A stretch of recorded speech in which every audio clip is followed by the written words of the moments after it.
अऊज़ु बिल्लाहि मिनश्शैतानिर्रजीम। बिस्मिल्लाहिर्रहमानिर्रहीम।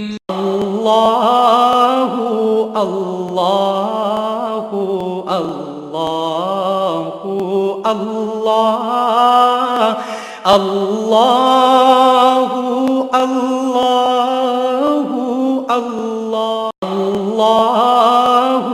अल्लाहु अल्लाहु अल्लाह अल्लाहु अल्लाह। ਜਦੋਂ ਇੱਕ ਇਨਸਾਨ ਆਪਣੇ ਅੰਦਰ ਨੂੰ ਪਾਕ ਸਾਫ਼ ਕਰਦਾ ਹੈ, ਦਿਲ ਨੂੰ ਸਾਫ਼ ਕਰ ਲੈਂਦਾ ਹੈ, ਦਿਲ ਦਾ ਸ਼ੀਸ਼ਾ ਆਇਨਾ ਜਿਹੜਾ ਸਾਫ਼ ਹੋ ਜਾਂਦਾ ਹੈ, ਤਿੰਨ ਵਾਰ ਤਜੱਲੀ ਯਾਦ ਹੁੰਦੀ ਹੈ, ਅੱਲਾਹ ਰੱਬੁਲ ਇੱਜ਼ਤ ਦੇ ਜਲਵੇ ਇੱਥੇ ਨਜ਼ਰ ਆਉਂਦੇ, ਅੱਲਾਹ ਸੋਹਣੇ ਨਾਲ ਮੁਲਾਕਾਤ ਇੱਥੇ ਨਸੀਬ ਹੁੰਦੀ ਹੈ। और इंसान अपने मकसद हयात तक पहुंचता है, अपने रब सोने की बारगाह जाता है, दीदे मौला हासिल करता है। लेकिन बगैर कुरान और सुन्नत तो इंसान नेमत हासिल नहीं कर सकता।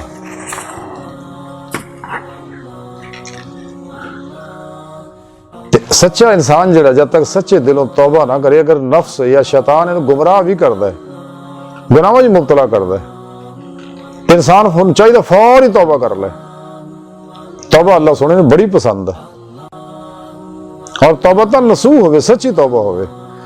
रब सोना गुनाह माफ करदा, गुनाह में जुल्मत भी अंदरों खत्म कर दिंदा।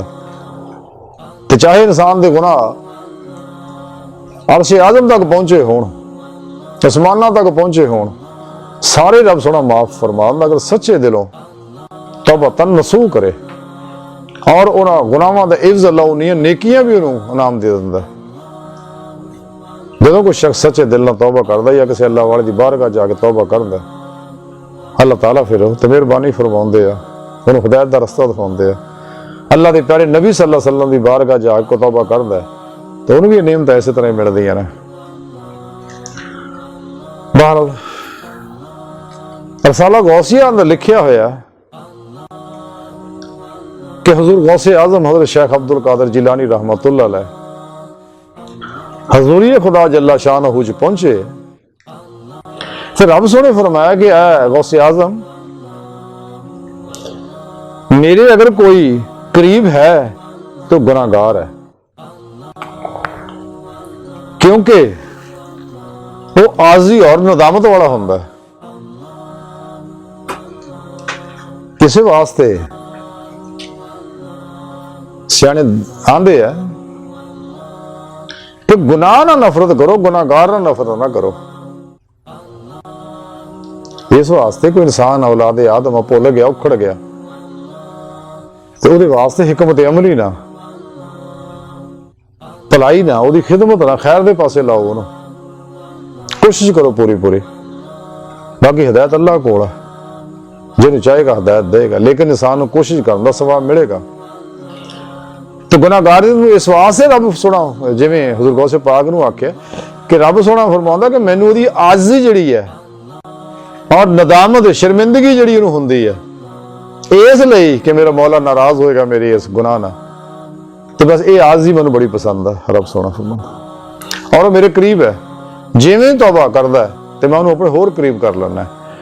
जिवें जिवें मेरे प्रोग्राम ते अमल करदा, कुरान सुन्नत ते अमल करदा, अजीमत की जिंदगी गुजारदा, बिदात तो बचदा है, गैर शरी प्रोग्राम तो बचदा है, गैर शरी लोगों को बचदा है, तो मेरे पासे रगबत करदा तुरिया आउंदा, तो मैं उन्होंने अपने करीब करदा चले जाना, हत्ता कि अपनी बारगाह तक अपने कुर्बे खास च अपनी हजूरी विच उन्होंने शरफ मुलाकात बख्शना। रसाला गौसिया दे अंदर ही लिखिया कि हुजूर गौसे आजम हज़रत शेख अब्दुल कादिर जिलानी रहमतुल्लाह अलैह फरमाते ने कि जो मैं दीदे मौला तो मुस्तफीद होया, रब सोने दे हजूर च पहुंचया, रब सोने मैनूं फरमाया गौसे आजम, आजी जिहड़ी है अनवार दा सर चश्मा है, और खुद पसंदी जिहड़ी है तारीकियां दा, कि आजी जिहड़ी है जो शख्स आजी इख्तियार करता है तो मेरा नूर उत्ते बरसदा है, जो नदामत होंदी गुनाह तो मेरा नूर बरसना शुरू हो जाता है, ਔਰ ਉਹਨੂੰ ਆਪਣੀ ਤਰਫ ਹੋਰ ਮਤਵੱਜੋ ਕਰ ਲੈਣਾ। ਜੋ ਸੱਚੇ ਦਿਲੋਂ ਤੌਬਾ ਕਰਦਾ ਮੈਂ ਮਾਫ ਵੀ ਕਰਨਾ। ਲੇਕਿਨ अगर वो खुद पसंद हो गया, यानी खुद राय हो गया, अपनी मर्जी दे चलिया, नफस की मर्जी दे चलिया, खन्नास की मर्जी दे चलिया, शैतान की मर्जी दे चलिया, शैतान के शतूंगणा की मर्जी दे चलिया, तो फिर वो जुल्मत पैदा हो।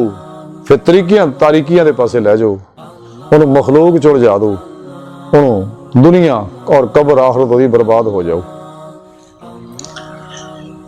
इसे रसाला गौसिया के अंदर ही लिखिया है कि हुज़ूर गौसे पाक फरमाते हैं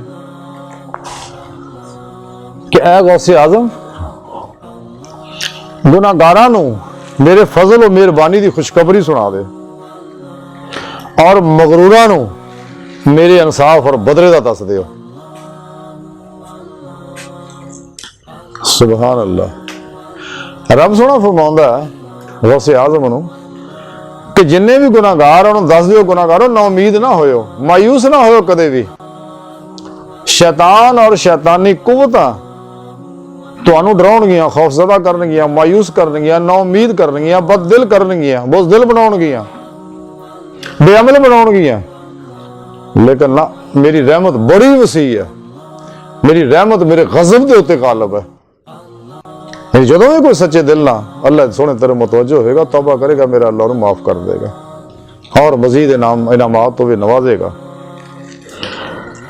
और जेड़े गुनाह करके नाफरमानियां करके गरूर करते हैं और अपनी बद अमालियां लोगों को दसते फिरते हैं, छपाउंदे नहीं। रब सोने का पर्दा पाया सी उहदे गुनाहां ते, लेकिन खुद ही लोगों को दसते हैं, गरूर करते हैं और बेबांगे दोहल लोगों के बयान करते हैं गुनाहां नूं। तो रब सोना फरमांदा कि गौसे आज़म ने लोगों को दस दिओ, फिर इंसाफ का एक दिन आने वाला है। शुरू इत्थे ही हो जाता काम, असरात इत्थे शुरू हो जाते हैं, मौत वेले भी, कब्र च भी, अगले जहान भी। और फिर उसका बदला की है,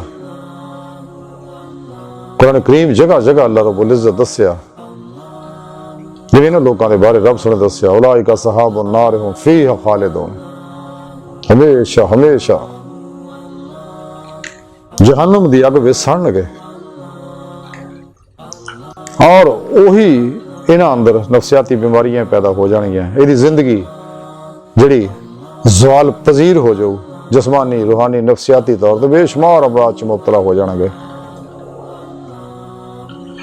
तो जिन्हें भी नफ्स की पैरवी की वो तबाह बर्बाद हो गया।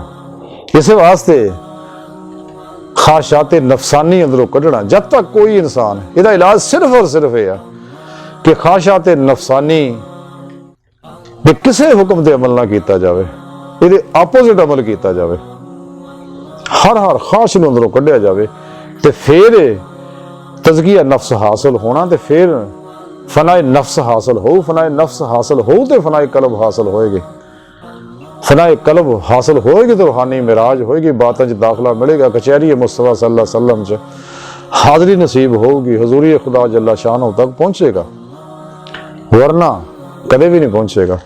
ये नफ्स इंसान को जलील और रसवा करता है। रसाला कुशैरिया के अंदर लिखिया, इमाम कुशैरी रहमतुल्लाह लिखते हैं कि हजरत अबू तुर्राब बख्शी रहमतुल्लाह बहुत बड़े सूफी बुजुर्ग होए ने, कि फरमाते सी मैं एक सफर में सीगा, तो दौरान सफर मेरे नफ्स ने ना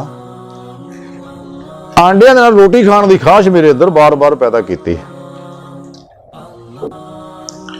यानी इन्नी पैदा करती कि मेरे ज़हन ते खाश गालिब हो गई।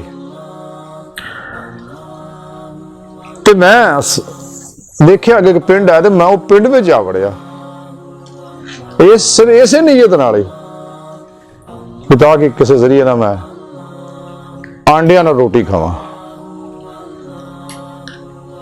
त्या फरमाते जिवें मैं उस पिंड च वड़िया, एक आदमी ने मैं देख के फड़ लिया, ਉਹਦੇ घर किते चोरी हुई हुई सी, तो उन्हें फड़ लिया, मैं लोगों ने गल लगा पाओ लोगों आगे फड़ लो, ऐ बंदा भी नाल सी चोरां दे है जी। कहंदा जी ना मैनू उन्हें फड़ लिया, दूजियां बंदे फड़ लिया, चंगी फैंटी लाई, मैनू चंगा छिलिया उन्होंने, मैनू ਔਰ ਮੈਨੂੰ ਥੱਲੇ ਲਟਾ ਕੇ 70 ਡੰਡੇ ਮਾਰੇ, ਮੇਰੀ ਰੂਹ ਟਿਕਾਣੇ ਕਰਤੀ ਉਹਨਾਂ ਨੇ। ਹਾਂਜੀ, ਤੇ ਅੰਦਰੋਂ ਮੈਂ ਖੁਸ਼ ਹੋਵਾਂ। ਇਹ ਕੱਲਾ ਵਾਲਾ ਉੱਥੋਂ ਗੁਜ਼ਰਿਆ ਤੇ ਉਹਨੇ ਦੇਖਿਆ, ਉਹਨੇ ਹੋ ਗਿਆ, ਓਏ ਤੁਹਾਨੂੰ ਨਹੀਂ ਪਤਾ ਇਹ ਸੂਫੀ ਬਜ਼ੁਰਗ ਨੇ ਅਬੂ ਤਰਾਬ ਬਖਸ਼ੀ ਰਹਿਮਤੁल्लाह ਵਾਲੇ ਜੰਗਲਾਂ 'ਚ ਰਹਿੰਦੇ ਨੇ। ਉਹਨਾਂ ਜਿਵੇਂ ਨਾ ਸੁਣਿਆ ਉਹਨੂੰ ਲੋਕਾਂ ਮੈਨੂੰ ਛੱਡ ਦਿੱਤਾ, ਮਾਜ਼ਰਤ ਕਰਨ ਲੱਗੇ। ਮੈਂ ਕਹਿੰਦਾ, ਮੈਂ ਕਿਹਾ ਨਹੀਂ ਠੀਕ ਆ।